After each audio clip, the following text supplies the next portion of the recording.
Ladies and gentlemen, welcome back to another edition of the Anything Wrestling Podcast. Thank you once again for joining us. We are back here today with another episode. We got another triple threat going. It is the Shant, Dan the Man.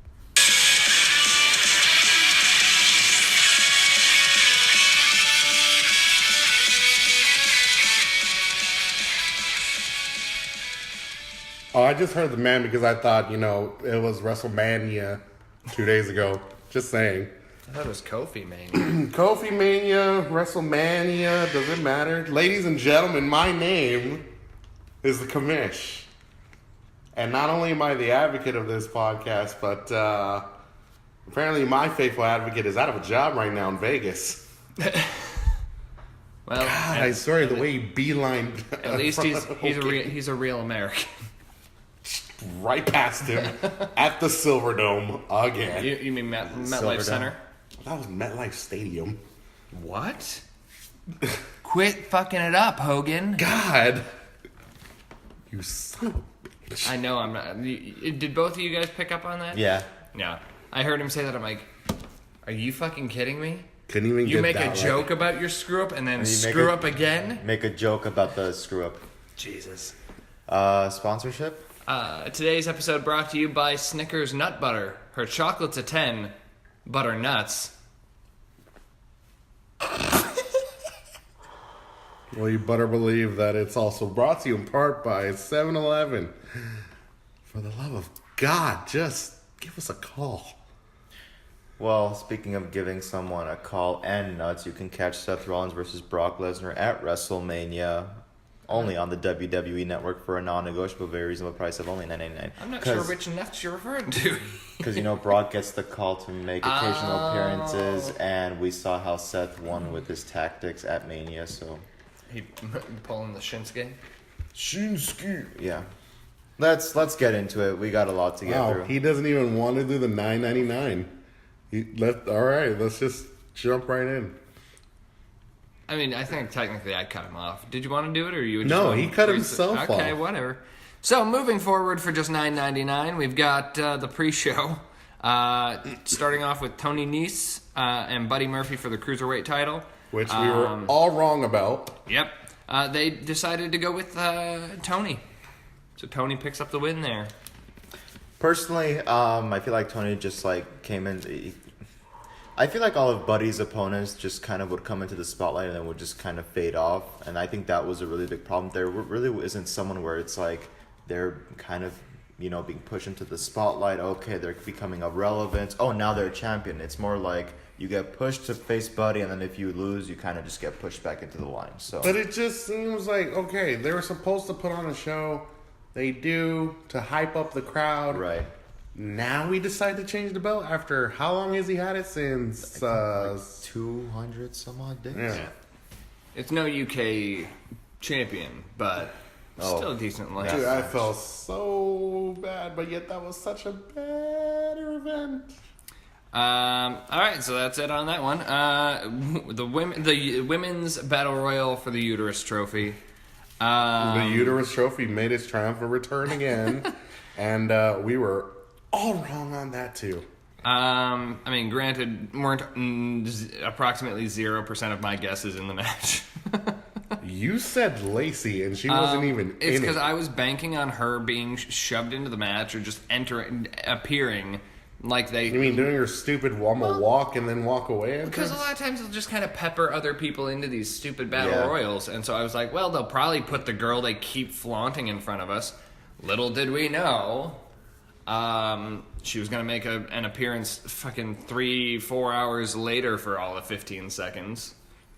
Well, that was charming. So Carmella walks away with the win after pulling a hornswoggle and eliminating Sarah Logan. So don't get me wrong, Carmella's kind of moved up in my hate meter. Mm-hmm. Are they trying to push her lately? Does it seem like that to you guys? I don't Since know. she's getting attention, I feel like they might be trying to go more toward the new faces bullshit, which is why Dana Brooke had a promo. Yeah, what was that? Right. 2/3 of the Riot Squad. Yeah, everybody and their mother is lining up for a women's title match now. Just personally, I thought that Asuka should have walked away just because You wanted her to win. just because of all the political bullshit that she went through the past 2 I think weeks. it means out of the company. Yeah. Well, I was upset that Sonya lasted so long and then My Nikki. I did make a joke to Shant, I believe, about this match, where I said, Carmella's sleeping her way to the middle. technically you're right. Just because this isn't really the top of the card. It's Or midway. anywhere on the main card. She's mid-carding now. She's choreographing it. She's in a grave situation.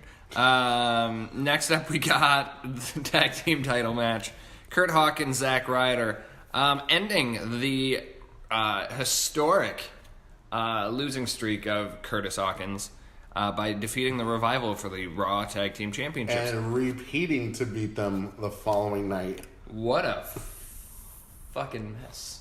What a waste. Yeah, what a waste. Did I not say that the Revival are seen as a boring tag team according to the fans? I personally think they're great. They're just No. not given the opportunity. Wrestling wise, they are. It's just, it seems like when they were in NXT, the love was there. Yeah. On the main roster, Do you think they're kind of like the Hollies, where they're good, solid workers, but they don't really get the respect or the I get that feeling a lot with Yeah. them. I don't think they don't get the respect from the fans. I don't think they get the respect from the people who are in charge. yeah. Because if you look at from the time that they debuted, it's been like they'll do like really bad, then they kind of like, okay, they got a solid, 1 or 2 matches in, back to back on Raw, and then we're back to them losing again and being jobbed out. I thought you could have built on Kurt Hawkins trying to get that 1 win, trying to end that streak. You could have really built that, and you put it on the pre-show. You have the tag title to change hands at the expense of the Revival. You don't even build it. We even missed this match. I didn't even know this match happened until we were watching highlights on the main show. I'm happy for them. They deserve it. Zack Ryder does deserve a belt. Zach deserves a whole lot more, man. Couple of good hard-working dudes. It's just too bad. Push. Just too bad the Revival keeps getting the hose. Embrace the hate. Speaking of hate, the Andre the Giant Memorial Battle Royal built entirely around Braun Strowman's hate for Michael Chi and Colin Whatever Jost. their names are. 10 minutes and 20 seconds, and we see Braun pick up the ultimate win by tossing Colin Jost onto everybody outside of the ring. Did we know this was gonna happen? Did Braun finally make peace with Vince in the back? Like, hey, I'll try to get my shit together, because there's been this constant thing of like, Braun's on the Start, stop. He's like on the crosswire of like, I might get fired, I might not get fired because of my theatrics and bullshit. But then it's like, no, I still have a job in the WWE. So let's just give him the Battle Royal win. Well, he deserves it, He deserves a lot more. Yeah. And all of that was put to waste last year. And who the hell else were you going to give that win to, honestly? You said our truth. That was you. I just thought it'd be silly. Look at it this way. We're finally on the scoreboard, me and him. Not you, because It's of all right. our truth. It's all right. It's gonna. Okay, can we just say like these 2 Battle Royals were just like, Garbage. yes. The And only we're point- really put on the garbage part of the show. only reason that these 2 matches even really exist was to put more faces on the screen. Sorry, guys. It's not here for quality. Not even apparently here to sometimes- push a story. I don't care. You It's- sometimes get something good out of it. It's here to get these homies paid. So It's like, oh yeah, I made a moment. You made a moment on the pre-show. Good for you. I think probably the best Andre the Giant Memorial Battle Royal match was the first one, where Cesaro won. yeah. We have much to talk about your boy too, by the way. Oh, But moving on. All right. So let's jump right into this. So Let's do it. Wait, the show finally starts? yeah, and it starts with a bang. or a snap. You're right. It starts with my Lexi. Because Alexa Bliss comes out on the stage, creates a WrestleMania moment by snapping her fingers and bringing out Botchamania. Like, calm down, Snappos. And so Hogan comes out, he does some nonsense, he screws up his own joke. And it still screws up. And damn it. Then Paul Heyman comes bursting past, which we've already kind of addressed, marches right to the ring, says, look, Brock Lesnar isn't the main event of WrestleMania, we're getting this shit over with and we're heading out. To Vegas. So, Brock Lesnar versus Socko Rollins, John, takes place as the first match on the card for the Universal title. Now, this is the second time in Mania history that he begins the show as well with a championship match to begin as well. Because we all remember 34, Triple Threat Intercontinental match. Oh, I thought he was talking about Brock. I'm like, what? No, God, what? Yeah, that's like... Would I give that respect to Brock? Hell no. To his advocate, yes. Not to his claim. But let's just get over with. Seth starts running down to the ring. Match hasn't even started yet. They get into a brawl. Brock beats the hell out of him. Like 5-10 minutes. Which is 4 times longer than the length of the actual match. By the way, screw that German announcer who didn't even sell it. 9. 2 minutes and 30 seconds. And Seth Rollins gets Brock Lesnar with 3 curb stomps to walk away with the Universal. Wait. Sorry. 1 nut job.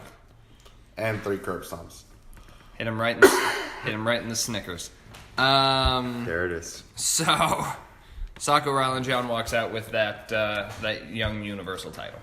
So, you have something to say. I think it did what it did. The last thing we wanted to see on a 8-hour show was seeing 30 German suplexes, 50 F5s. Yeah, just do it, one and done, get it over with, out of here. Do you think it looked like Brock actually sold it for once?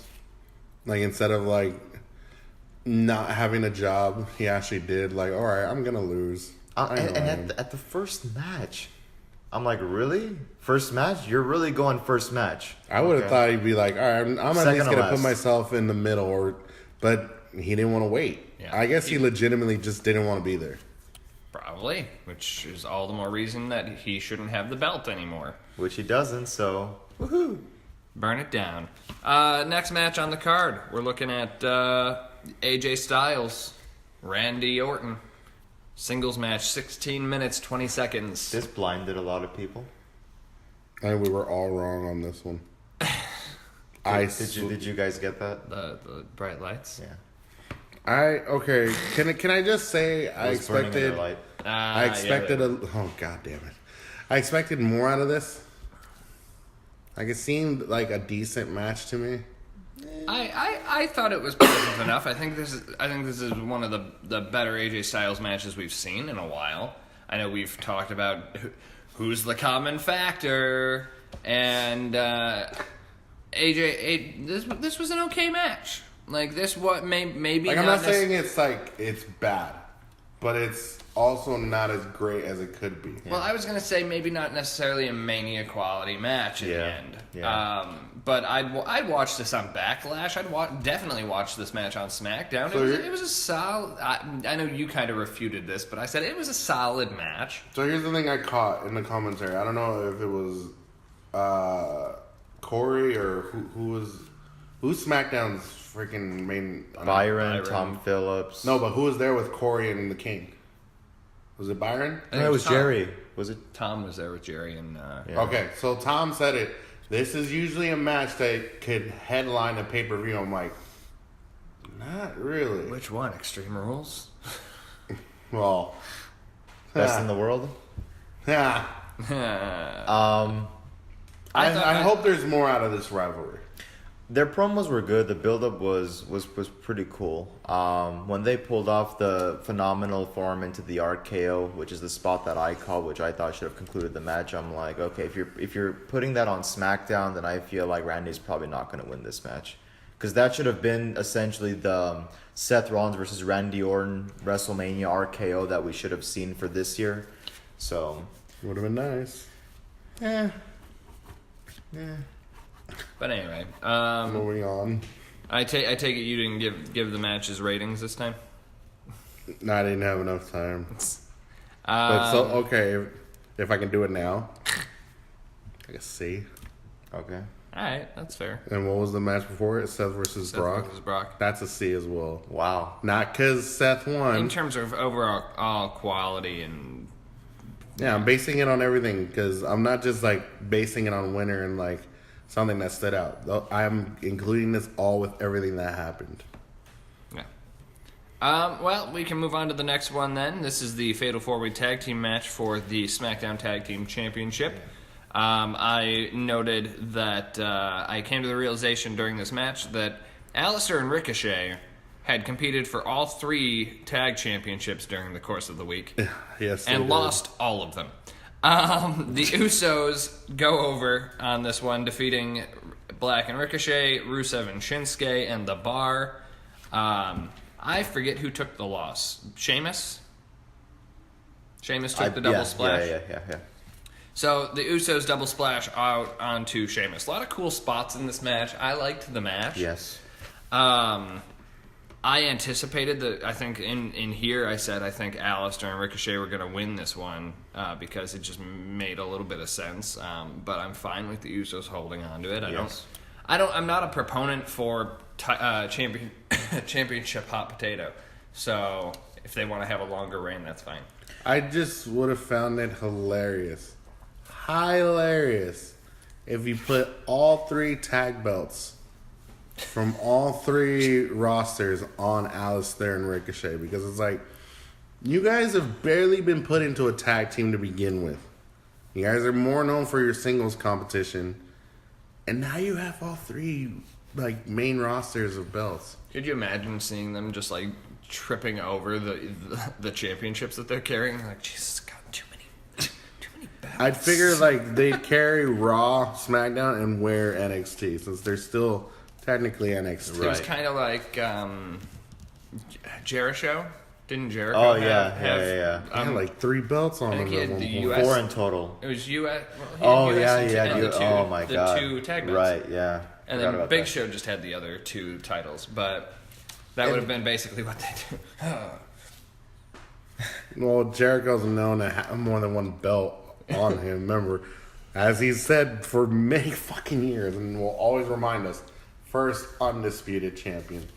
In regards to the match, absolutely 100% great match, delivered every single second. I think it was rightfully so, Usos winning. Finally, they get their due just because I don't think Usos have had a main win on the main card in a tag team match for the SmackDown Tag Team Championship. Deserved it. They earned it. 100% they deserved it. So, great match, no complaints here. Phenomenal match.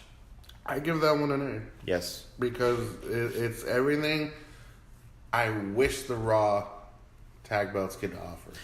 If I could comment about this for a second, I was watching... So we can be serious for a If I minute? could be serious for a minute. I was watching TakeOver. I guess I'm taking a survey here. Hey, yo. I feel like Ricochet and Black, when they're on NXT, their matches are less comeback predictable. And they do like spots that we haven't seen before. Yeah. And when they're on Raw and SmackDown, it's very much like you said, Dan, the fake flippy stuff and the one flip outside and black mass and 630. And I'm like, when they're on NXT, you don't really see what's coming next. But when they're on Raw, you're like, okay, Right, so Ricochet's gonna do the head scissors and the backflip. Bathroom break, anyone?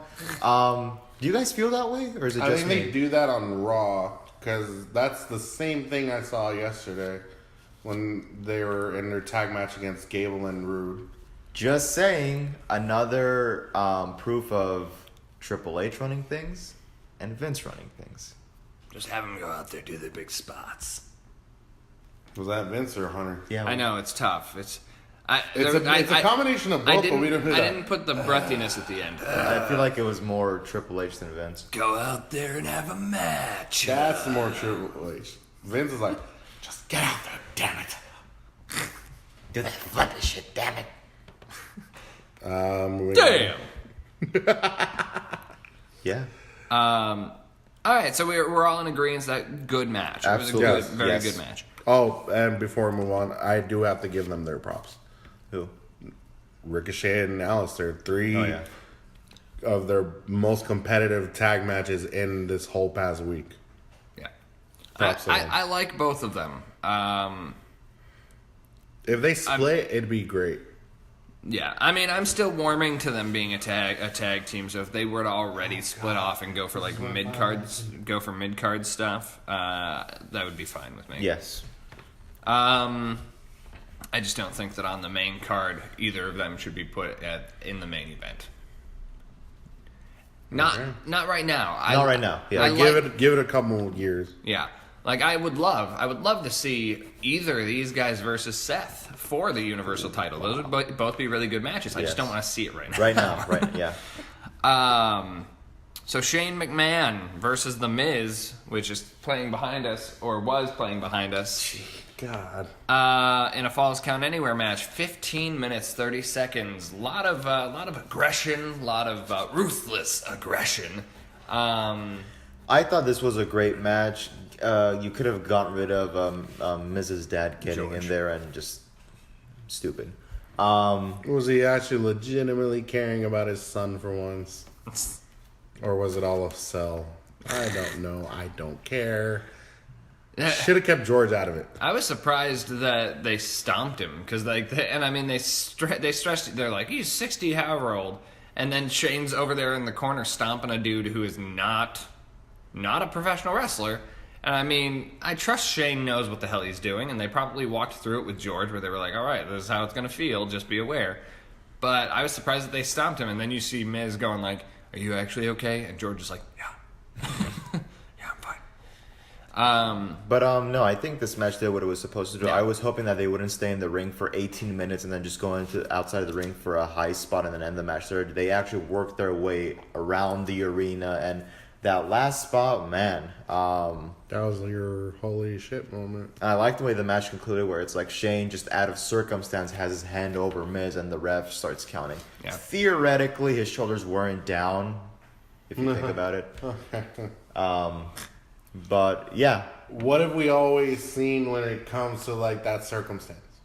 There's always something that's like, oh, it's left unsettled, or it's left like undetermined of who really won the match. We're gonna keep building. This is an area on the card where you can get away with things like that, where the conclusion isn't quite clear. Yeah. This part of the card, you can get away with that stuff. That's just me saying. however, Repeat that later today, or later in the episode. in about 20 minutes. But no, I Maybe agree. I less. think it was a good match. It's probably going to continue their story at least till whatever the hell the next SmackDown pay-per-view is going to be. Well, Miz also has another child on the way, so Well, I mean, I imagine that they could probably muscle out one more, and then he could Yeah. dip. I don't know how soon Maurice is going to drop that baby. I give this. I'll give it a B. yeah, I think B Solid is B. solid B. As for that circumstance, this is an unrelated note, but back when they did the Armageddon Hell in a Cell match, I thought that they were going to do the same bullshit because you saw, I forget who it was, I think it was Kurt maybe. Kurt kind of had an arm draped across somebody, but they counted the pinfall for, I think, was it Austin won that match? No, it was Kurt. Kurt won the Hell in a Cell? Yeah. Well, whoever won, there that was the somebody six-man else. Tag? Yeah. Or the 6-man? The 6-man, yeah. Yeah, it was Curry. All he literally did was like Steve Austin stunned The Rock, and you see Kurt like just Yeah. barely make it because he was beaten to shit. Yeah, because somebody's arm was sort of across somebody at the same time, and I thought that was going to be a plot point, Yeah. and it wasn't. So, That would have been nice. why doesn't he book for WWE? Dan? why haven't you hired me, WWE? No, really, why haven't you? Because seriously, like, we're getting bad bookings right now. Call me. What's the number? Hit me up in the comments. Smash that like button. So next match. We've caught up on with our card to the show, which is playing behind us at this point. This is the WWE Women's Tag Team Championship match. I think we all got this one right, didn't we? Yes. Yes. But you guys didn't believe me at first. No, No, it's that no. I wasn't. Did I totally, not? Okay, I you weren't wasn't totally convinced. sold on it, but I was advocating for it. I was okay with it. So, okay, wait. Before, let's just, okay, who's in the Who match? was in the match? You had Beth Phoenix and Natalya, The Divas of Doom. Doom. Apparently not pinup strong anymore. Nia Jax and Tamina. So, no personality and fuckface. The Boss and Hug connection. So, one does the work, the other is Snoop's cousin. We probably could have gotten away with saying that Tamina and Nia Jax were the Rock and Sock connection, considering one has no emotion and one's basically a stuffed sock. I get that. That's so great. And the Iconics. It's weird. It works perfectly the directions we go. Did you go that way? I Yes. went this way? Okay. So yeah, we all decided that we were on board with the Iconics walking out with the belts. Okay, so were you guys sold that they were gonna win overall? Well, after I agreed to it, I was like, sure, let's do this. And then it happened. I'm like, all right. When I saw accepted Beth go up, and it was Billy Kay who just taps Beth on the back for the tag. I think so. I was like, it's happening, and I was so happy, and the crowd actually got into it too. So I think everybody, let's be honest here, because I told you guys before, I like Beth. Natty is, but I just felt like if Beth is coming back, how can you book her? Like, how long is it gonna last? And then you have Nia and what's her name? Exactly. Boss and Hug. I like them, but Let's okay. Corey is right. What Corey have I is right. always said? Corey is I don't right. agree with him, but what does he always say? That Bailey does all the work and Sasha is just there to hog up the spotlight. And take the credit for the fall. And that's why no one's really convinced about them. I think we're still in this. You two really need to finally have your rivalry. We've been waiting A year and a half. long enough. And then you have Iconics. Yeah, they disappeared for a second on SmackDown, but They came roaring back after Elimination Chamber. I think that's where it was, where I'm like, I like you guys.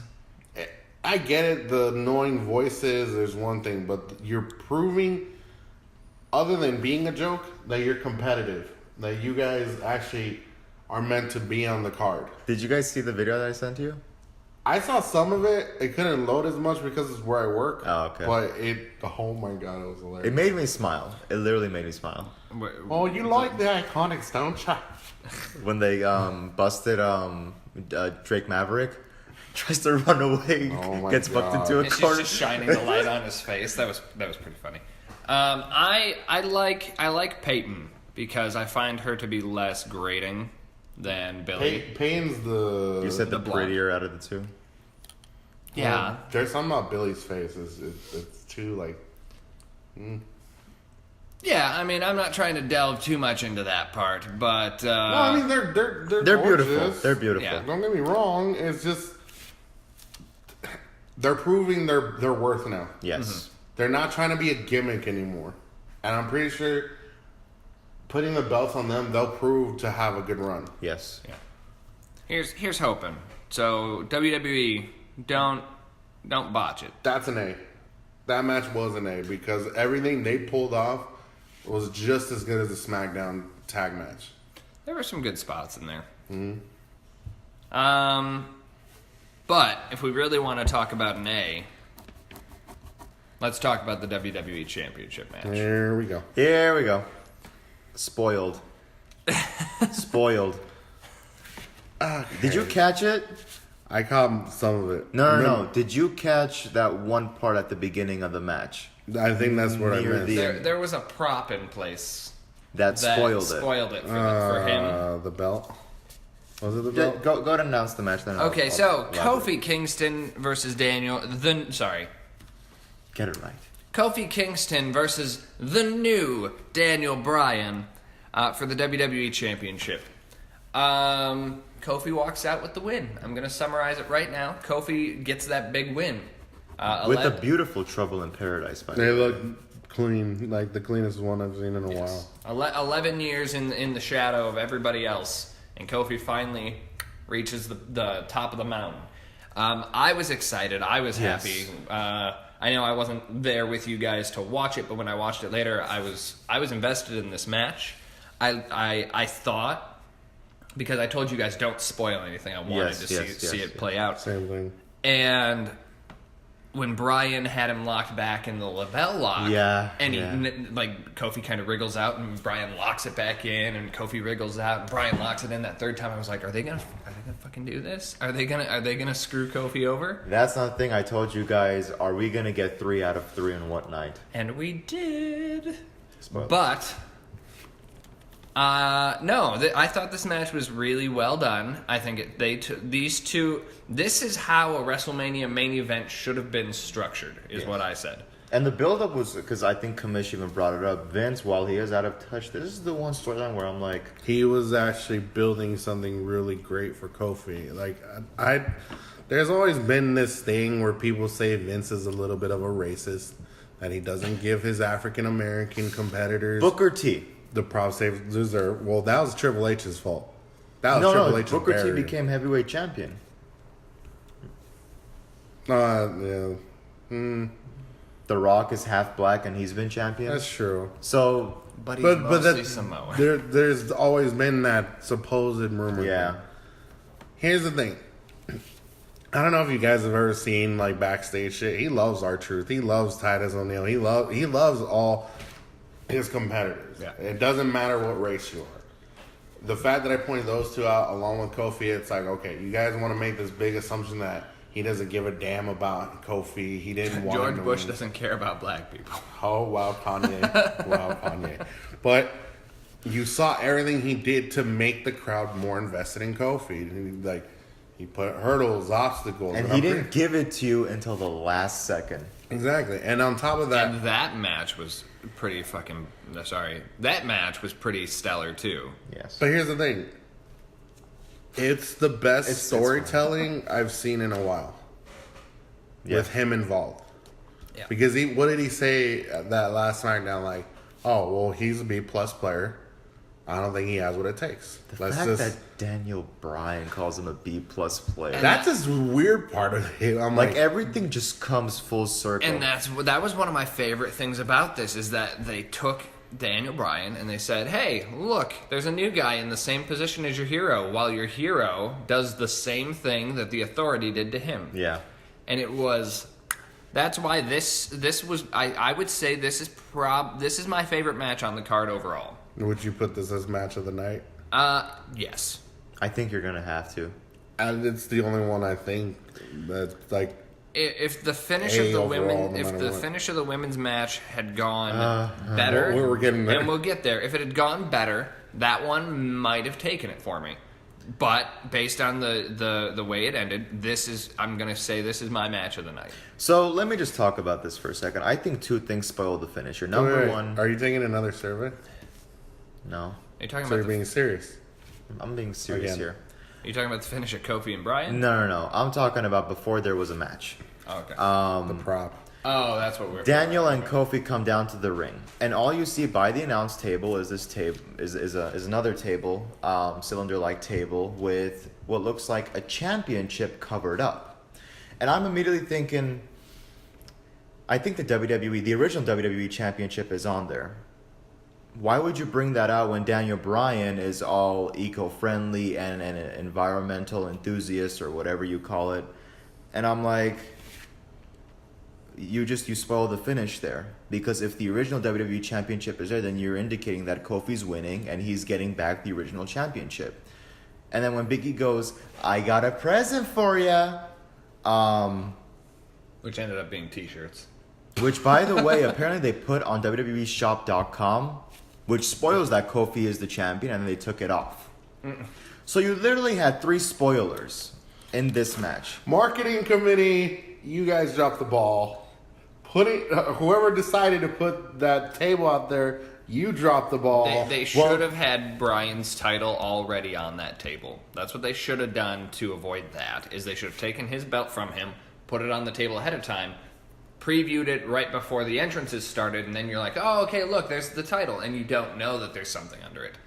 I would have preferred that. That would have made it seem Because like when they put it on there, you don't know who's going to win. I'm like, oh, so it's just for that. But when they took that belt off, I'm like, wait, there's still what looks to be a championship under there. Yeah. They take it off. I'm like, You sons you of bitches. had one job. So everybody dropped the ball on the spoiler right there. So I forget when it I was watching the show on my own. I was using my Amazon Fire Stick, and it kept screwing up. Like it kept taking me, well, not the Fire Stick necessarily, but it kept taking me to weird places in the card, and so it dropped me right at the part where Big E is like, I got a present for you, and I wasn't at that match yet. I didn't want to watch that one yet, so I went back out and skipped it until I got there. But I texted LeShant and said, I'm real concerned about this present now, because I was anticipating just from that snippet that there was going to be like a New Day heel turn, where like Kofi would win, and then Big E and Xavier would turn on him and go rogue, and you're like, oh god, didn't happen. Well, I think that wouldn't have worked. Not right now. Then Let Kofi have his minute. If anything, if that's how we're gonna play it out, save it for next one. Yeah. Well, and one of my speculative things, which was half joking but also potentially half serious, was I texted Shant. I said, so do we think they're gonna Freebird rule the WWE Championship too? And I thought it could be an interesting turn of events if they Freebird it and Xavier's the one that loses the title. Right. Mm-hmm. And then that causes the split up with those guys. I obviously wouldn't want that to be like a 1 month thing, and the fact that Seth on Raw kind of says, we'll finish this later, insinuates, and that might have been off script, I don't know, insinuates that Kofi might have a little bit longer of a run. Survivor Series? Because you always do champion versus champion, so insinuating if these two are still champion, you can pull the trigger there. Yeah. And it's not like they can't put on a good match, because last night's match, I loved it as well. But so there's places that this can go. I don't want to see Kofi. I don't want to see Kofi chronically as your underdog champion. I eventually want to see him as a heel champion. That'd be interesting. It'd be nice to see. It's like okay, Use lose dirty it, tactics. You lose it, you fight your way back for it in the dirtiest way, and it's like, I hate you, but you're so great at what you do for hating you. I want to see Kofi lose the New Day clothing. Shed away from that? Yeah, like, well, I just think that as the WWE champion, he needs to dress a little more seriously than the New Day get up. No, you can't be the gimmick anymore. You have to now transcend into that championship status. Yeah, not to say there can't be elements of it, but like the pink ribbons, the iridescent armbands, They gotta go. We can lose that on Kofi or modify it so that he's not as flamboyant as the other two. But no, I still like Kofi. I think they played him off well last night. He came out and he was confident, and they were happy, and you had his hype men in the background. Speaking of Kofi making a shift, did you notice he wasn't clapping yesterday or at Mania? Like, especially when he was waiting for Daniel to get up for the Trouble in Paradise, you didn't see the. Oh, no. And he was just he was just gawking him like, get up, you're about to get your head kicked off. I'm like, this is serious business. Well, I think that's what it was. Like, because of this whole build-up, he dropped. I think he dropped that. Like, no, I'm taking your head off now. Yeah. Like, you're not coming back from this. This belt is mine for the taking, and you have no say in this anymore. Right. But the false finishes, and that's one of my favorite things, is a well-executed false finish in a wrestling match. So the Trouble in Paradise countered into the running knee. That was solid. Yeah. Because I was like, oh, it's done. And then it wasn't. And then you had the two different situations where Kofi gets locked in the Lobel lock, and especially that second one. Saying, where you're like, Jesus, he's just got it locked in. He's got him back in it 3 times. Is this is how it's gonna end? And his arm was like. Yep. And then Kofi picks up the win. So Ha! Oh, how dare you use that move and not get the win? that was a Wow. that was a frog splash by Sasha Banks. If you're gonna utilize Eddie Guerrero's moves, you get the win. Otherwise, don't ever fucking do it. I watched Eddie and Brock Lesnar's promo before No Way Out 2004 the other day. Oh, I love that. Great stuff. I love Eddie. Is that the one where he I miss drops him so the much. mic and holds his head? He's like, "You can't do it, Eddie." Is it that one? I don't think so. No. This is the one where you're right, I am an addict. I'm an addict for... Okay. Good stuff, though. Yes. But segueing back from Eddie Guerrero, let's move on to Samoa Joe and Rey Mysterio. 1 minute. This was a 1 minute match. A lot of the other analysts that I've seen online really like this match. They like what it built. Whether we follow through on it, I guess we'll see tonight. But you had Samoa Joe. You want to call it? Because I found this match to be... Well, what they're happy about is Samoa Joe finally looking like a little bit of a monster. That's not okay. So I think Ray has a knee injury, if I'm Ankle injury. correct. Yeah. So that might be a little indicator. Why they had to finish it quick? Secondly, I said this with every single match. You have an 8-hour show that you got to get through. Somebody's got to lose time. Third of all, I love Ray. I don't think he's at a point in his career where you can say they buried him. The guy is established. I think this match did what it was supposed to do. Samoa Joe, I feel like, once again, is a guy who just got his first championship after being on the main roster for 2 years. And every single time it's like he gets fed to Braun, he gets fed to Brock, he gets fed to all these people. Roman, and just loses time after time. And it's like, your promos are good, you're a savage with your comments, you have somewhat interesting storylines, but yet you never really get the win. I think this was a match where it's like, no shenanigans, I'm not here to wrestle you, I'm here to put your ass to sleep. And he did just that. And I think I'm okay with this because of the fact that we've seen Joe as sort of a meh performer so far in his career. And Well, I know in his WWE main roster career. Well, yeah. NXT and even in TNA, he was a beast. He was good. I liked Samoa Joe back in his Impact days.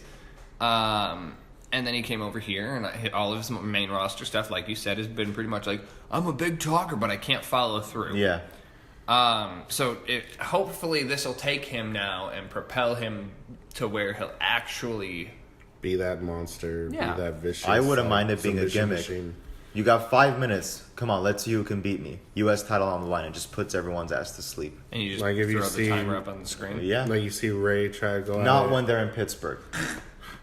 So, okay, who can you throw his way at this point? Since So the if U.S. he's- title is a mid-card belt, So if he's staying on SmackDown, you can still throw R-Truth again. Mm-hmm. But make him tap. Make him. Our truth would be a good one to feed to him, just like the Ray match, where Yeah. you have it be a 3-minute match. He locks him in the coquina, and it's over. Like, oh, you're not taking this serious? Well, I'm taking it seriously, Yeah. and you're done. Next. You can Yeah. throw Andrade in there. I was going to say, Andrade, careful. Really careful. Well, I think he's Andrade- sleeping his way up there. I think Andrade should probably be the one to take the belt off of him. Yeah. But So not not right immediate. now. No, no, Not no. right now. No, I mean in time. Yes. Andrade should be the one to take the belt Yeah. off of him so that Joe can then move back into the world title picture after he's dominated a few Established. people. Yeah. Like, And- you put him on as like, all right, you really are a machine. You are that submission tactician. You've proven that you don't need that belt anymore. Yeah. Now you need to go after something better. Yeah. But they probably won't do it. But that 5-minute gimmick would be would be pretty cool. Yeah.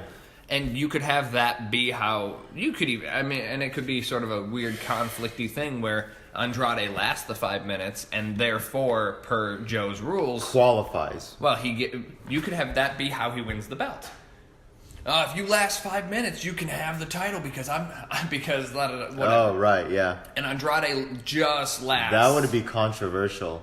And so then that could be your next match. I like that. No pinfall, But- no submission. He just lasts the 5 minutes, and then I lasted. U.S. title, bring it Yeah. over. And Vince loves controversy. You protect Joe. You push Andrade. Dan, why aren't you? Dan, Well, I mean, it was also your idea. Why aren't we working for WWE? I could use a new job. We all can. But yeah. So yeah, I like where this match is Yeah. directed. We'll see if they follow through. Yeah. So next up, we got Roman Reigns. By the way, I've stopped grading. We got Roman Reigns in his return to singles competition versus Andrew McIntyre of Scotland. 10 minutes, 10 seconds. Did we feel like there could have been more to this, or was it just me who felt like the match itself could have been bigger? This is going to get really repetitive. I just think it's a time constraint thing. You have an 8-hour show to get through. A lot of these matches could have been a whole lot more. But this is the thing. This is one match I was looking forward to, where I was just like, all right, Roman's back. He's in remission.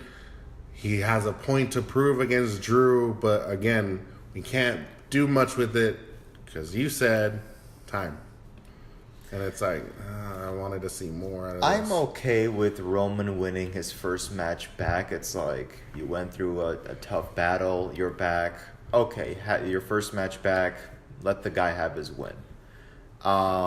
But it all just depends how you book it from here. Because last night there was no Drew McIntyre on Raw.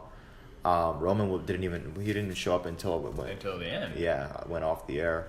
I don't feel like Roman is being shoved down our throats. If I could, this is not me kissing his ass, but I genuinely feel like he's not, because again, he wasn't on the Raw after Mania, which is when all your big stars come out. Let the guy have his. I mean, Drew basically took over this entire feud because he was just attacking Dean and Roman just weekly. Yeah. I think he tried to go after Seth at one point because he's like, no, I deserve to be in Seth's place and not him. Fine, let Roman have his win. That's fine. I was pulling for Drew, obviously, but you can all still build it. I don't think Drew necessarily is buried now just because of one loss, because he's solid. He's been booked like really well. So that's What do you think? It was okay. I still think Drew should have won. The reason that the match might have been as short as it is maybe Roman's conditioning for 10 minutes of continuous action still isn't quite back. Right. Maybe. But it's okay. I also feel like it was strange that Drew went down to one spear. Yeah, there was that too. Because I'm pretty sure in like the War Dogs feud, we probably saw Drew take a couple of spears at some point during that, but I don't remember. I would have liked to have seen Drew still win like I predicted. He didn't. Maybe this follows into the next pay-per-view, and that's where we see Drew pick up his win or something. Yeah. I don't know. We still don't even know what's going to go on with the Universal title yet because it's been one show. So maybe they do something where, like, you have Seth and Roman, and they're like, hey, buddy, you want to fight? And Drew's like, no, you guys go to hell. I want this shot. And then you have a match.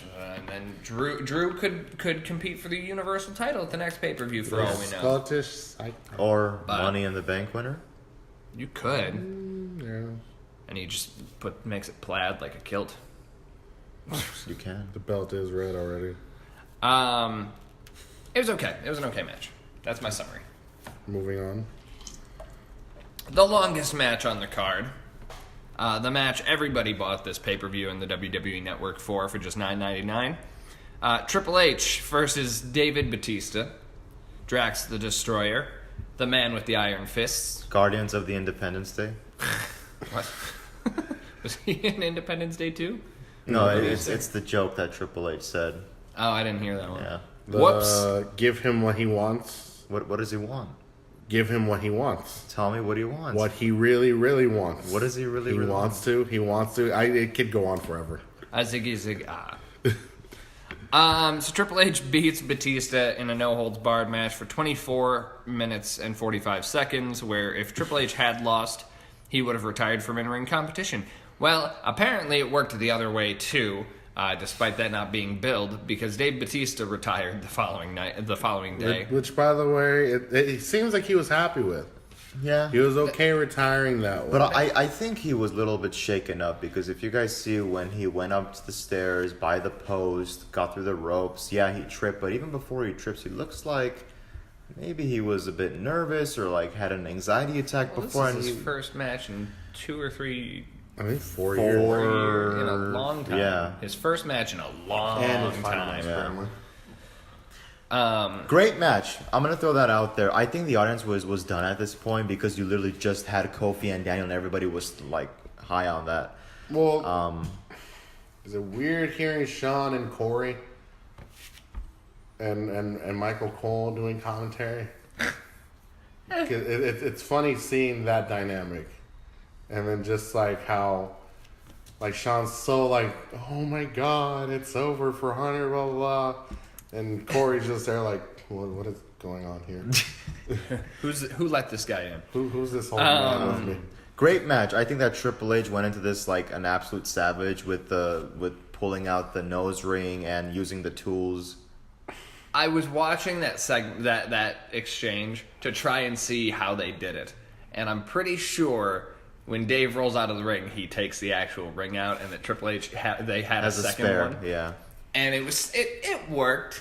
But if you're looking to debunk whether or not he actually ripped, especially No. because Dave's nose isn't bleeding, Exactly. That's where I was like, really, this is how we're doing It's this? entertainment, people. but I was like, where is it?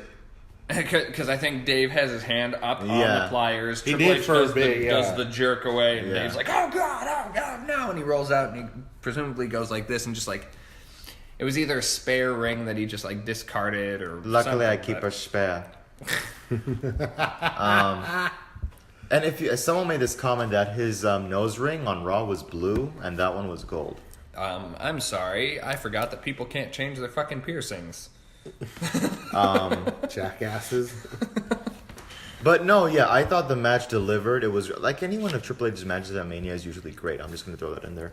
I'm tired of his entrances at WrestleMania. This one The was skulls. the pseudo Mad Max. But this time he didn't come out as the King of Kings. or Terminator. He came out as what I knew he would, the cerebral assassin. That's what I kept on thinking about in this match. I'm like, as a cerebral assassin, You're gonna be ruthless, you're gonna be dominating, you're gonna just not be what you've become. You're gonna be what you used to be. That I'm in this match to kick your ass no matter what. I'm gonna play dirty. by the way, bless you, Batista, taking that bump off that announce table. Ooh. God, yeah. That thing. At first, I was like, maybe this announce table has been reinforced. It's like every other table. Well, usually announce tables like you tap it and it breaks. But I think this one they reinforced it so that Triple H could run and like tackle Batista through the other announce tables. So, but anyway, I thought it was a great match. I just saw this because I got an alert, and then I moved away from it. This is just adorable. Is that his That's Undertaker's daughter Oh shit! with Vince. That's so gorgeous. he was there. It's just he had to come out. The I following will freaking talk day. about that in a second. When did that segment happen? the what The Elias. after the Triple H match. Okay, we're getting to it. Well, we can talk about the segment. We are going to talk about the So segment. Triple H and Batista, good all around match. Batista loses. Thank Reti- God I got to see the one Flair I love seeing, Ric Flair, the Yes. mentor. Yeah, Ric Flair comes out, causes a little bit of a distraction with Come on, you Batista, son of a bitch! and that allows Triple H the opportunity to Superman Superman sledgehammer. punch hammer. That was amazing. I didn't think he could jump. I'm sorry, Roman, but that's how you do a Superman punch minus the hammer. At least he didn't tear a quad. Oh. All right, so we want to talk about that segment, huh? Yeah, so that segment was basic thugonomics, word life. Can I just say it? God. Well, all right. I'll let you go first. The man was right there, in full gear. He was right there. You took him away from his busy Hollywood schedule. You decide to bury Elias, and you have Baron Corbin versus Kurt Angle. Okay. Well, he's wait, wait, wait. untouchable, but they're forcing us to see him in his old gear. Okay. As much as he put that's cute. Again, right place, wrong time, wrong match. I made this comment. I feel like John Cena from 2003. They say time machines don't exist. I feel like John Cena from 2003 just teleported to 2019. 16 like years later. the guy hasn't aged. Like especially in Full Gear, I'm like, this looks like John Cena from '03. Like hasn't aged a bit. Maybe if the cap was off and you saw the full hair, you would be like, okay. So but somebody was playing John Cena on his alternate attire. Okay. you can still So get are we- WWE 2K19. So are we saying John Cena played John Cena? Yeah. John Cena screwed John Cena. No, he screwed Kurt Angle and Baron Corbin. Well, No, like, that was the main event. like a broken needle, kid, you're missing the point. John Cena comes out. I just keep referencing the words from his theme song. John Cena. That's what he essentially did there. So he came out and he dominated his conference with offense. He's no nonsense. When his theme song hits, he. It's too bad Elias didn't have reinforcements. So He does this every time, people. By the way, never mention 8 Mile around look, man, him. you give me one shot, Oh, one God, shut opportunity up. to capture it. Shut up. Shut up. Do you have one more left in you? I don't know. Here's the thing. Can we just say, instead of hearing his traditional theme song play, the minute you heard the word life, were you not happy at least? I was. Because honestly, if it was that we would have gotten him where we should have, that would have been the crowd would have loved it entirely. The crowd was already like from the night before, fight Kurt Angle. Yeah. But if he had come out as Mr. You Can't See Me, America the Brave, whatever, no one would have been invested. The fact that he came out as the doctor of thugonomics just said it. He's in. He's into it. Why the fuck did you put him with Elias, though? And you could have had the Undertaker and Elias segment at WrestleMania. To me, Not the night after. That pissed me off. to me, it's a crime if Undertaker's not a part of Mania. Hey, but can we say he actually looks good? Yeah, but man, that receding hairline. He looks a little more fit this year than he did does. last. Which is why I think his singlet was down, because he's like, look at this. Look how good. Hey everyone, come see how good I look. I'm the Undertaker. It's an Anchorman reference. I think we've done this one before. But yeah. Well, we have to move forward. Yes, we do. Well, to segue into that, then, yeah, you could have just not brought him out for this segment, and instead you could have done this exact same thing 5 minutes later for this Kurt Angle. Was it the next match? Based Yeah. on where we stopped. So you got Baron Corbin versus Kurt Angle. Why? Why did Damn. Why? Did you have to have Baron go over? Well, I'm sure it was to give him the rub, but I don't think anybody wants Baron to get the rub. No one wants him in the company. Oh wait, that's just me. No one wants you in the company. Kurt's not even, like, he may not wrestle anymore, but he's not going to be off screen from Yeah. what I understand, because he was even on Raw. Yeah. He got destroyed by Walk in Lars Sullivan. Oh my god! Like I give he's- Lars 1 month.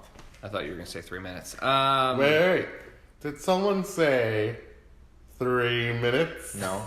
Okay. I feel like Kurt's going to kind of go the route of Ric Flair now, where he's going to be a prop. He's going to be a prop to... Or he goes to AEW. Who? Does Kurt. anybody want that? No, but you know Rick retired and then he's like, I'm done. And then, oh, he's in TNA. Yeah, that's fair.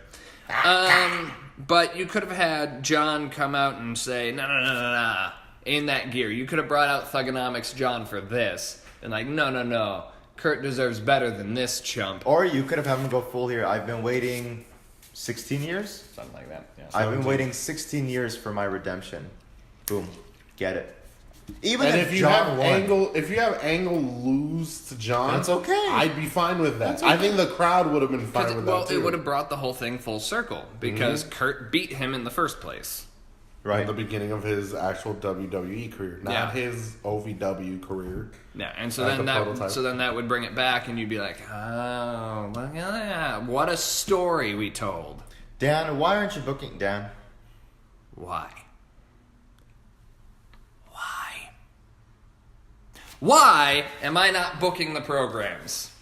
No, seriously, WWE. That's the why? third time on this episode. That's the fact he's done it more than once, people. Just saying. I'm serious. For more than just a minute. No. All right, so Is it 4 fingers up or 5 fingers up? the entire hand, just a Whoa, chop, whoa. karate chop. Great calling. Choppy, you're bad booking. Oh. And we're down to 2 matches. Why is this one the second to last? Perplexes me, but You've got Robert Lashley. contacts. Lashley. they took the mic away from him completely for the last 2 days. I'm Fucking happy. scrawny ass. Defending the WWE Intercontinental Championship against the Demon King, Finn Balor. I will just say this. I was not invested in the storyline because you essentially took the title off of Finn just to put it back on him. Mm-hmm. This was a match where I'm like, you know what? It did what it was supposed to do. Wasn't too long, wasn't too short, had a little scuffle outside. They get back in the ring, coup de grace, 1, 2, 3. Finn's your new champion. Cup D Grace? Cup D Grace. The Cup of Grace. Let me just say this. The Demon King is still undefeated. No matter what match he is put in his way. Regular Finn would have lost this one. I think the fact that he has the belt is one thing. It's just sad that I liked who his opponent was last night on Raw better than Bobby. Oh. But even then, his opponent got worked as a job again. Is he pulling a Dean Ambrose? Or he... The short he doesn't hair, the get- toxic environment comic? I'm No. like, are you trying this with Zayn? I think what they're trying to pull the trigger with Sami Zayn is that, like, he's still a heel, but without Kevin.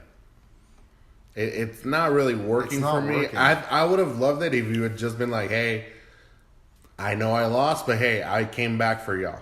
And that's it. Not this whole, I didn't miss this, I didn't miss you crap. I'll see you in hell. Yeah, I was like, really? I didn't mind I didn't mind it overall. We'll see. I don't want to see this exact same thing every week. I thought that I didn't think this was a bad reintroduction to Sami Zayn after him being out for a while. Nikki. But I didn't have a problem with this, and the reason is because I know now I've kind of shifted to Raw for a It's second. fine. But with Sammy, I think it's nice to move him away from the Bulk and Skull Power Rangers bullshit that he was doing with Owens. Kevin. And while he was still kind of doing that mocking tone thing a little bit, where he's like, "Oh, you guys are toxic." I don't want him to, kind of like we were saying with "I'm the Man." I don't want him to overdo this mocking voice thing because that'll get annoying real fast. Yeah. But I don't mind it overall because he still seems more focused, more serious than Yeah. he was before. Right. And so I like that shift. But we'll see. We'll see how that Yes. progresses. And I turned my phone off. We're finally here. We made it.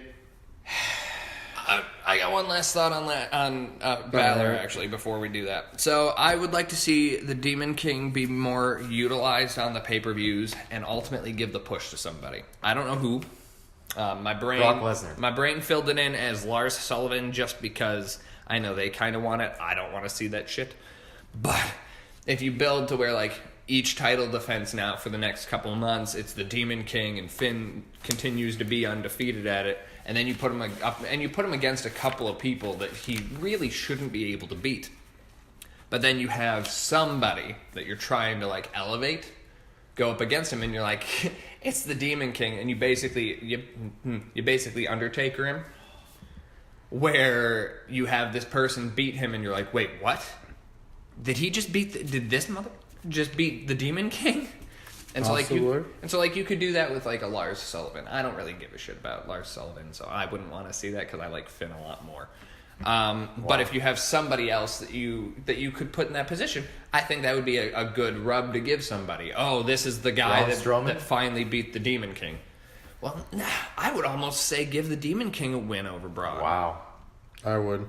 I would find that. I'm just a little saying, better. building backup momentum as Monster Among Men.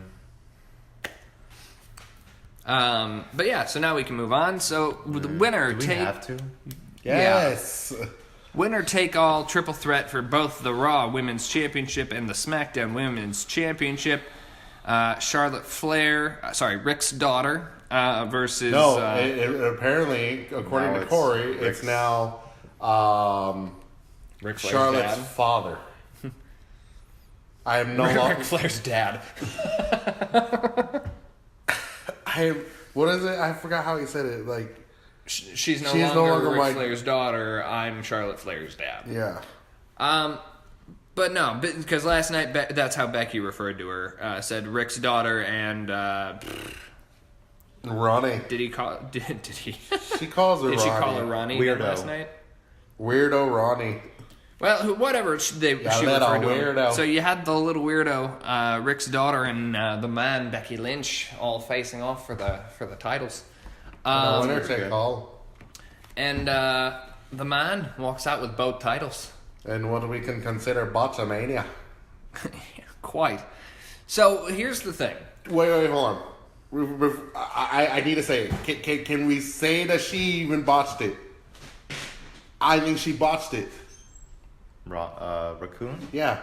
Oh, by the way, she didn't even have a gimmick this time.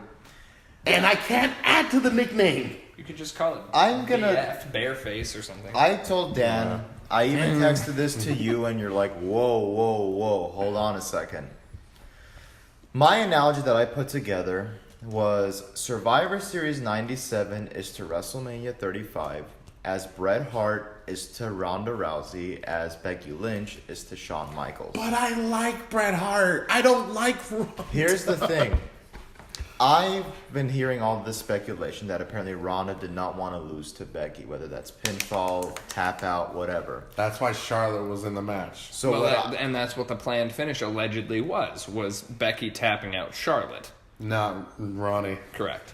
and then I thought back to the infamous Triple H line of, in this case, if she doesn't want to do business, we'll do business for her. Essentially booking that finish and going, do crucifix, reversal, ref, count the 3. And you keep her down, and Because that's going to be the end. If you look at Ronda's reaction, she just gets up like, What? what just happened? And she just exits. And it's like, you don't, it's not even a No, character. she exits crying, by the way. Well, her husband was outside. But the thing is, I didn't see her in character. I just saw her like, I just got screwed. What happened? Here's the thing. I don't know if you guys saw before Becky came out on Raw last night. They replayed the highlights. What was blacked out?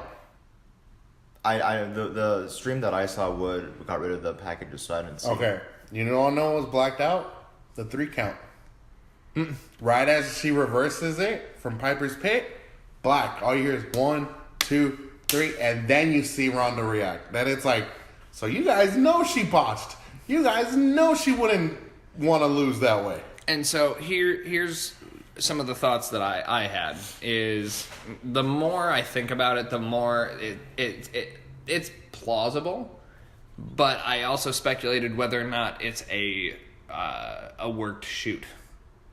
But also, if Ronda's actually leaving for a while, maybe She not. was supposed to be there last night. Because that's what I'm like, you would elaborate on the Monday of, and Ronda was not even there. Or you would have come out and like typical what you've been doing. Becky just moved on to Lacey Evans, like, Well, that's where speculation is starting to play. Like, did you purposely not come to Raw? Were you that pissed off? Or are you really throwing out all the plans of what they probably have for you, and you're done with WWE as well? Well, one of the reports I saw was that was the last match that she was scheduled to do. Granted, this could also be a lie. I speculated. One of my booking ideas again was bringing it back to the 4 Horsewomen, using this as a worked shoot if it's a work, and you have Ronda say, "You guys screwed me. I'm going into business for myself," and then you have the 4 Horsewomen just tearing through the company, and then they have to be stopped. But Well, I would kind of have it that way where, okay, like you said, they kind of made her an afterthought now that Becky's doing this whole Lacey Evans shit. Yeah. I would kind of bring Ronda back in if Lacey and Becky go at it in, what is it, Backlash? Or Money in the Bank is Money the in the next Bank. one. Have Ronda screw Becky over. And then tell her either at the pay-per-view or on Raw the following night, like, you never really beat me.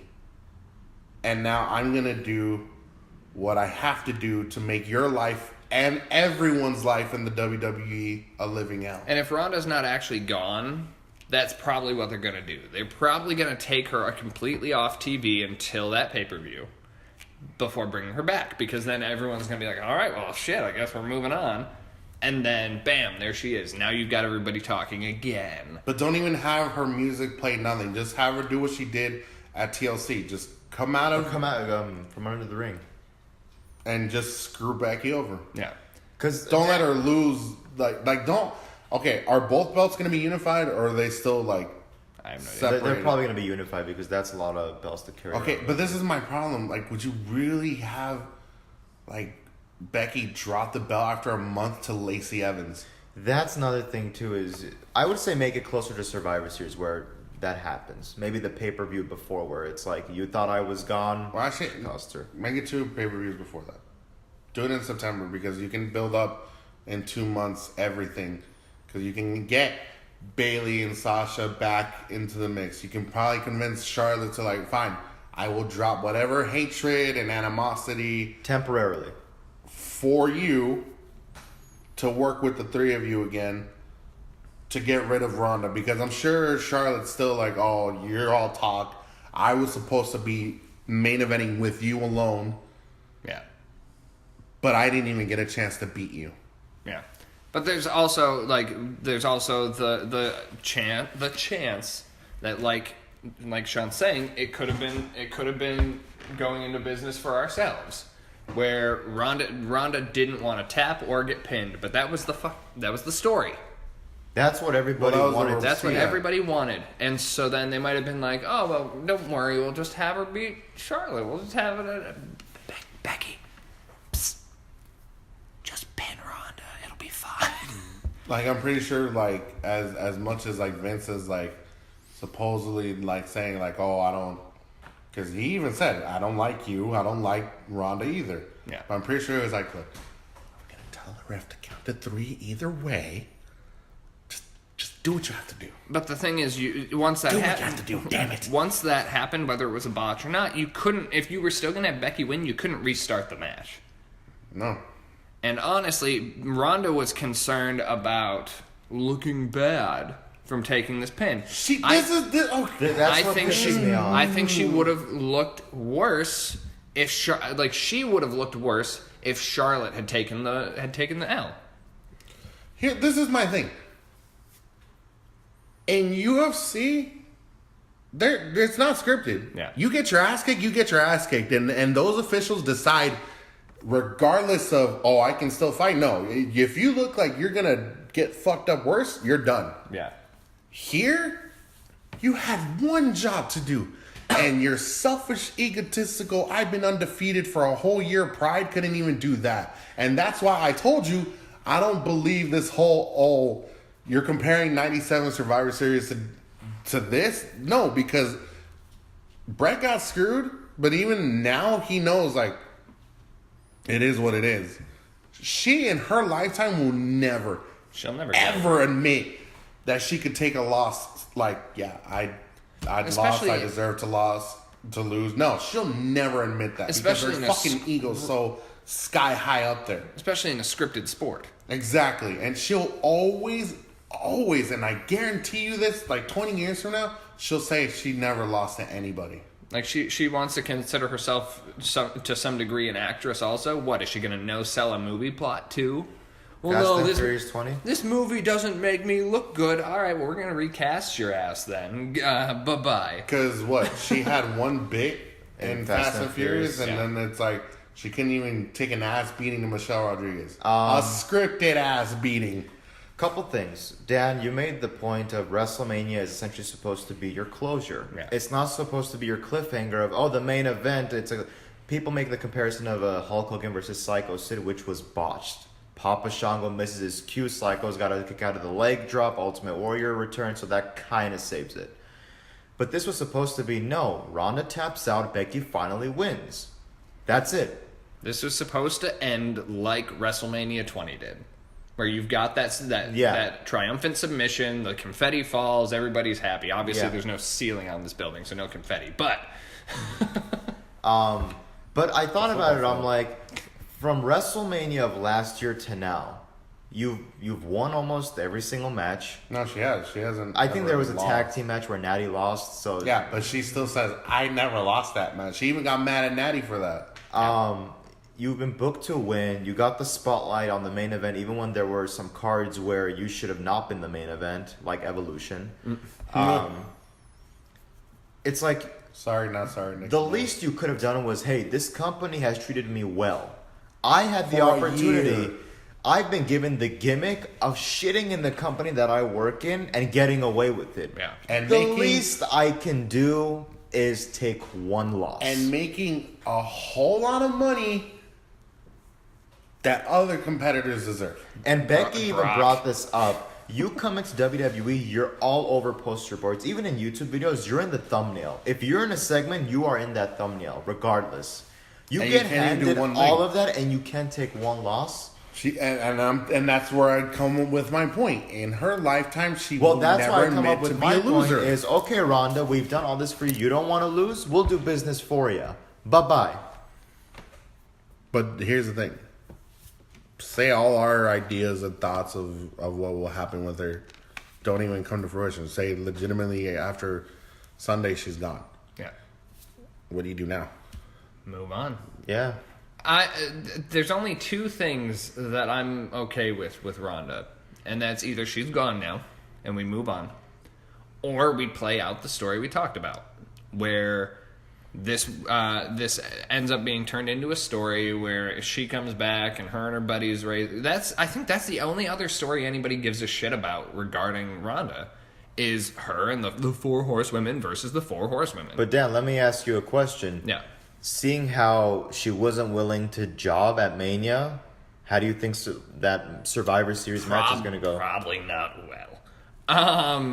So there Somebody will be another else screw on job. somebody else on her team would have to take the loss. Probably Shayna, because Shayna seems like she's more willing to fucking play. Well, if we're going the Survivor Series, right, everybody's got to get eliminated.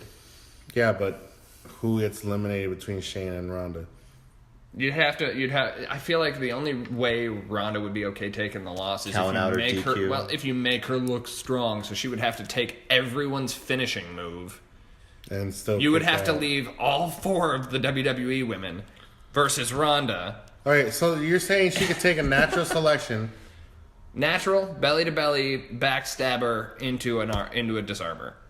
She can take all that and still come out strong. in her brain. That's the only thing that would make her look tough. She is- can't even complete the Piper's Pit because of how bad her leg was bashed in Sunday. As a Well, matter that's what I'm saying. Is she's a drama queen. as of recent, she hasn't even been nailing that move correctly. Like, she drops her opponents on her head. And why do you think I hate the fact that she tries to do something she's not? Like, you have an immense hatred.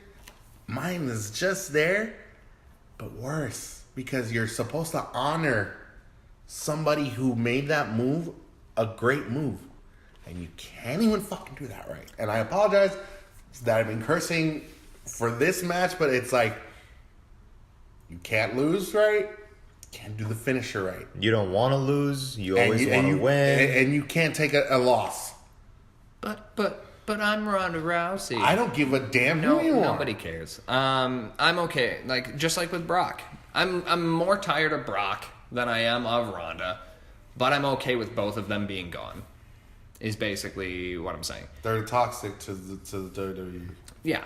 At least Brock was originally WWE born and bred. Yeah. That's true. Yes, he did go to UFC, but he had his WWE resume before that. So Well, it also took 4 years to get tired of Brock. Like to get to the point where you're like, just go away. and Brock can be believable. So, just saying. So, it is. Well, the what thing it is, is. at first, it seemed like Brock would be willing to work. Yeah. It just doesn't seem that way with Ronda. But we've been talking about the aftermath and the end of the match. The match itself, I'll be honest, if I had to grade it, it's an F. That's how bad it was. I don't know if I would go that. I harshly. go that harshly because of her. Well, because it's like, okay, then you're being biased. all right, fine. If you want me to be unbiased, I'll give it a C. Why? Because at least Charlotte and Becky, they put on a show for me. There was one or two good spots, I will say that, but I just feel like the whole match was supposed to build to that. Can I just say? I'll give it a B minus. Can I just say the whole? Oh my God, tables are for bitches. Yeah, there were way too many bitches. Yeah, in you that still match. used. Yeah, there was that too. Stop talking. Nobody wants to hear your scrawny ass voice. Jesus. That's all she was saying. There were saying. a couple of good spots, couple of not so good spots. I got tired of watching the both women are down, I'm gonna pin both of them thing. Yeah. Because that was every move. It was like, okay, well, I'll pin this one. Oh, she kicked out. I'll pin the other. You did it like 4 times. Oh, that got annoying. You did it like 4 times. That's like a maybe 2 times in an entire match thing. Yeah. Too much. Overall, it was okay. Honestly, knowing what we know now, I would have preferred Kofi and Bryan main event the pay-per-view. Just because, like, if you could just copy and paste this match as it played out and throw it earlier in the card and move the other one, I think this would have been a much better WrestleMania. If the match had ended the way we wanted to, that should have been the main event. But it didn't. So, that's my input. That's such a tragic picture. It's Dave. So it's Dean a post of Kurt on top, Batista on the side, and Dean Ambrose on the right side. In memoriam. It says thank you. Yeah, and some people can make the argument, the crowd was too tired, it's an 8-hour show. If you did the disarmer with Ronda tapping, I was waiting for a Daniel Bryan WrestleMania 30 pop because that pop was loud. Because everyone was waiting for that moment. That's what you wanted to see. Yeah. This is what we were waiting for, and like even when the match ended, we're like, what? Yeah, I described it as an inflatable mattress that you get fully pumped up and then you just hear, and you're like, oh, There's a hole in it. all right. Well, okay. I came here to the compound. Huh? My foot's asleep. Oh. I came here to the compound to watch it with my girlfriend, and we were watching it because I don't know what the hell. I didn't put it up there. I put it on the phone. And she's like, "Why is Ronda trying?" I'm like, "That's trying." Like, she doesn't find her believable. Yeah. And she found her annoying when she kept talking. I'm like, you see what we see. So I'll give the match a B- overall because I still think there were some I good, want to give good it spots. enough just because of the fact. I give it enough not just because of her, because of the botched ending, because of the ending. Like you said, it's supposed to be the end of end alls, not. It's your season cliffhanger. finale, and they didn't end the season. Yeah, they left it like, who will be victorious next time on the WWE? I mean, we even talked about this. The rest of the card could have disappointed, but if you at least had this one satisfying moment, you would have been like, okay. But what did I say? I said if every other match but that was a 10 out of 10 and this one sucked, this pay-per-view is shit. And guess what? Yeah. To you it's shit, to me it's what the fuck. I don't know how you feel. I already said I'm being a little more fair because I think there were other good matches that carried enough weight, and we still got the win for Becky. It just didn't come the way we were hoping. We got 3 out of 3. Yeah. But I said my whole comment on this year's WrestleMania is for every good thing that you did, you probably had as an equally bad thing that you did to either follow through or do it before then. I would say this WrestleMania basically was like a fairy tale. But it's like, oh, and Cinderella found her prince and they got married and they lived happily ever after until she fell off a cliff. So I think that's roughly how falling off cliff. I think it's roughly how this pay-per-view wound up. Any last comments? Nah, I'm good. I'm okay. So, with all that said, there you go, guys. We just reviewed WrestleMania 35, which you can catch on the WWE Network for $9.99. And yeah, we'll see you next time.